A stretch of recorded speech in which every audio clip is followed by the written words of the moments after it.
Love me is to keep my words. What are his words? His two commandments, remember, were to love God and love others as you would love yourself. So being obedient to that is just being loving, you know. Because usually when we think to obey, we think to comply to some kind of legality, be it to some power that's, if you don't do as I say, you will be punished. No, this is being obedient, which leads to the belief that God loves you. He has nothing but love for you. And he wants you to spread that love him and spread that love to others, you know.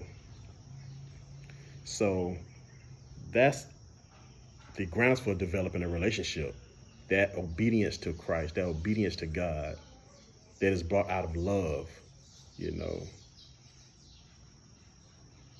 That stuck with me there, and that's the difference between relationship and religion. You see people doing acts of God, but God being nowhere in it, and I think that's leads them off to looking at the person who's doing the deed as God, or as when he doesn't have God in him. He's just doing the work. He's just going to work, doing the work, going through the motions. You have to be careful about that, about marrying methods and only following religion, because religion leads you down a path that's away from Christ, that's away from God. You don't have that relationship. Your works are dead.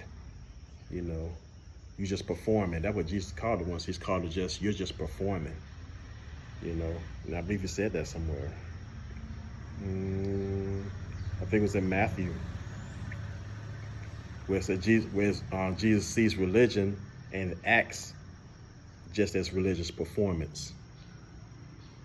That's why Christ says he never knew them. They were just performing. God was nowhere in that.